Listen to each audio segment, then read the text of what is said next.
This is Paul Turner, the Immigration Barrister at Imperium Chambers. Finally, the day has arrived. Chagossians, or people of Chagossian descent, can now apply for British citizenship from today. The route opened this morning. The route to citizenship and the guidance was published at 9 AM UK time, which will be 1 PM in Mauritius and the Seychelles. So I'm a little bit late, but sorry about that. The purpose of this video is to explain the process. I apologise for my lack of Creole, but we'll go through it slowly. If you have any questions, get in touch with me and I will do my best to try and help you. Before I start, I would like to issue a warning.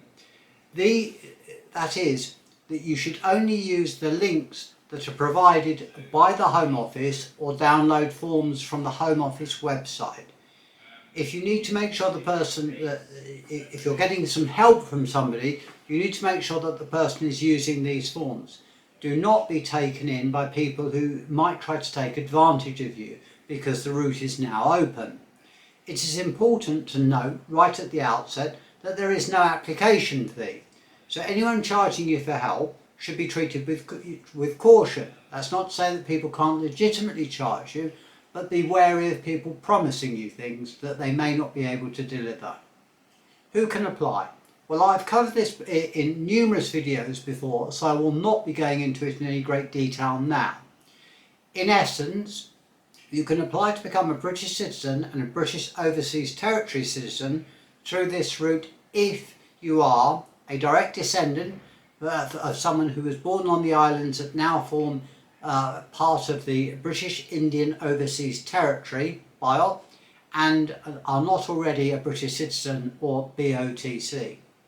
If you are an adult, which is defined as over the age of 18, you will have 5 years from the 23rd of November to apply. If you are a child under the age of 18, you will have until your 23rd birthday to apply. The next question, of course, is where and how to apply. The best way to apply is to apply online. The Home Office, there is a link for this, and this link is going to be contained in the description to this video if you want to find it, or you can find it on the Home Office website. I'm sure it will also be published in social media. You can also apply by downloading the form and filling it in, though this might be slower. It's a paper application. One of the big questions that I'm asked is how will the process work and what do you need to do? As from today, as I've mentioned, you will be able to apply for BOTC citizenship and, more importantly, British citizenship either online or with a paper form. Both online forms will need to be completed in English and you may need some help in that regard. I understand that the Home Office will be providing or should be providing some help for those people who do not speak or write English, and that furthermore guidance in Creole will be published shortly. Once the application has been submitted, you will receive an email from UKVI confirming that your application has been received.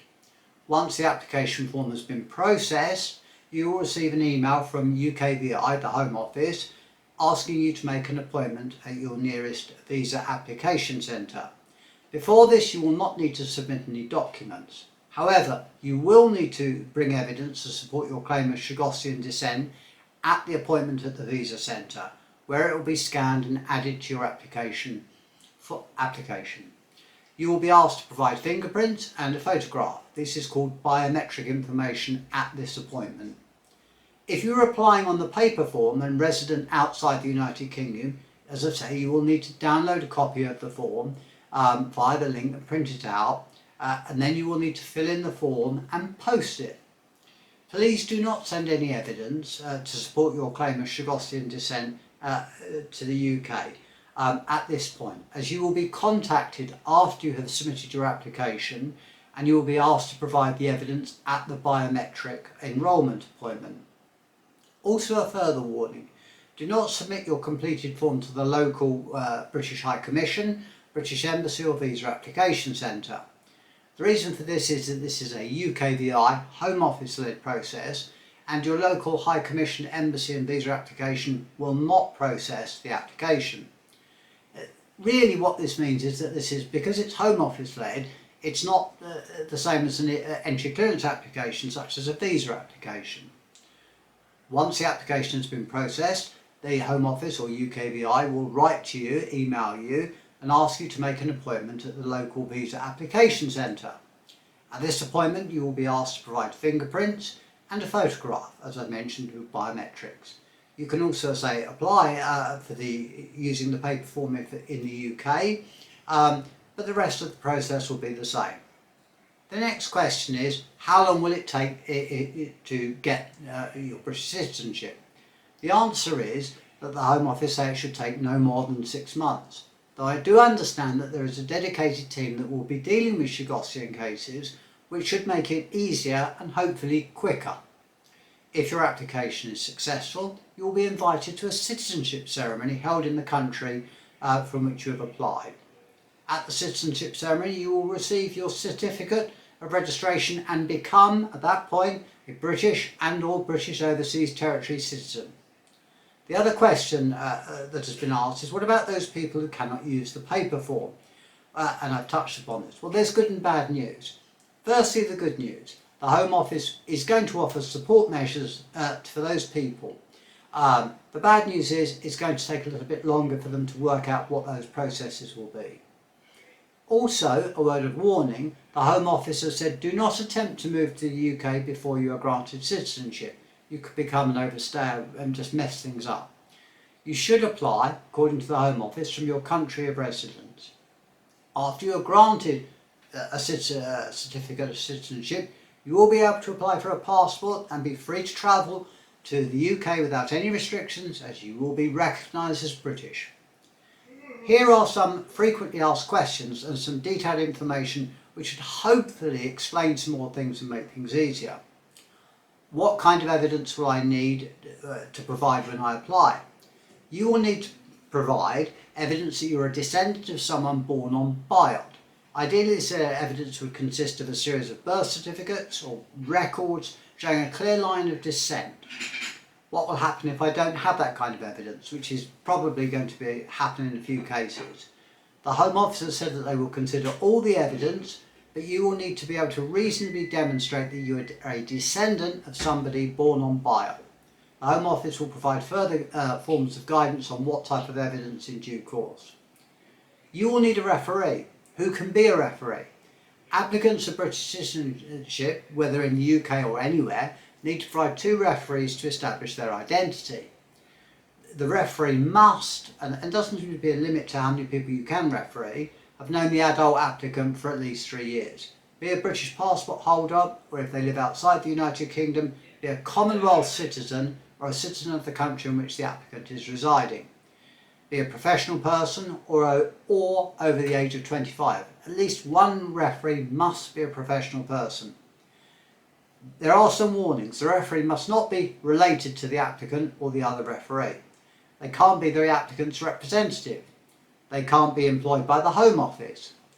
And they cannot have been convicted of an imprisonable offence in the last 10 years or where the sentence is not spent under the Rehabilitation of Offenders Act 1974. What will happen, next question, is if the information is missing from the birth certificates that the Home Office that you're seeking to use? Well, applicants will need to provide an explanation for any missing evidence or inconsistencies, or where appropriate to provide further evidence to establish their line of descent. Next question is, what will happen if I can't access a copy of my ancestor's birth certificate? Well, the BIOT administration is in the process of digitising the records it holds on births on the islands that now form the BIOT, so that's helpful. What happens if you can't speak or read or write English? Well, the Home Office are putting in measures to help those people who are unable to use, as I say, the paper or online form. Lots of people speak Creole, not English. What will happen if I don't have an email address? You will not be able to apply using the online route without access to an email address, and you will need to use the paper route instead. If you are submitting for an application for the paper route, you will need to pay for the postage. What will happen if I don't want to give my biometrics? Well, if you don't want to give your biometrics, you will not be able to complete your citizenship application. Next is there going to be a fee for the biometric appointments? Usually there is, but for this case, no, there will not be a fee. The next question is, will Chagossians living on Agadela, Rodriguez, St Brandon need to travel to the main island of Mauritius to provide their biometrics and supporting evidence? Sadly, yes, they will. Also, will my application be automatically rejected if the evidence provided isn't sufficient? No. The Home Office will contact you if more information is needed to progress your application, which is good news as the Home Office usually takes a very restrictive approach to this. What kind of identity documents will I need to provide? You will ideally need to provide a passport or national identity card. Further advice on alternatives will be provided in the future. The next question, and this is relevant, is will they need to be originals? No. In this case, copies are acceptable, which again is welcome because the Home Office usually insists on originals. Do you have to apply for both British Overseas Territory citizenship and British citizenship? Well, all applicants will need to apply for or already hold British Overseas Territory citizenship. If you wish, you can apply and you can just get this. But if you can also choose to apply for British citizenship at the same time. The application process will be combined, and I would recommend applying for British citizenship as well. If I apply for BIOT citizenship now but don't qualify for British citizenship, can I apply for British citizenship at some point in the future? Well, the answer is yes. You may wish to apply for the British nationality route for people of Chagossian descent, but again you'll need to do so within the 5-year time frame. Do you have to attend the citizenship ceremony? Generally the answer to that is yes, unless you are prevented from doing so on the grounds of long-term physical or mental incapacity. If this applies to you, you should explain why and provide documentation in support from a qualified medical professional. Are you allowed then, and this is one of the key questions, to move to the UK once I've applied for British citizenship? Not at the point of application. It's only an application at this stage. Next question is, can I move to the UK once I've been granted British citizenship if I don't have a British passport? Well, yes, but to avoid delays at the UK border and the risk of refusal, British citizens to the UK will either need a British passport or a certificate of entitlement to live in the UK in another, I'd say, Mauritian passport they hold. A certificate of entitlement costs £372 in the United Kingdom and £388 if you apply from abroad. Will you get a passport when you get your certificate of citizenship? No. You will need to apply for the passport once you have been granted citizenship. Will you need to pay for the passport? Yes. Current fees for applying for a passport from Mauritius are £86 for an adult and £56 for a child. Will you need to apply for a passport within the 5-year period? No. The 5-year period relates to citizenship application process itself. Once you're a British citizen, there is no time limit on how long it takes to actually apply for a passport. The next and most quite often asked question is, can I bring my non-Chagossian dependents to the UK with me? Well, the Home Office say that at the moment, individuals who do not have British citizenship will need to follow the UK visa rules. Though this is something that is being discussed with regards to spouses with the government in order that families are not unnecessarily separated, again adding to the historic injustice. And lastly, can I live on BIOT once I'm a British Overseas Territory citizen? Sadly, no. Well, not at the present, but this is a matter that needs to be addressed in the future in order to rectify the long-term historic injustice. I hope this video has explained things in a way which is quite simple. I'm sure there are lots of other people that can help. If you have a problem, do feel free to get in touch with me. I hope you've enjoyed watching this video. It's great that the day has finally arrived where people can apply for British citizenship, and I would urge them to do so as soon as possible. And if possible, to use the online form, as it will be much easier, though you may need to get some help to do so. Thank you again for watching. Stay safe. I hope to see you in the United Kingdom as soon as possible. Thank you again. Please subscribe to my channel. This is Paul Turner, the Immigration Barrister at Imperium Chambers.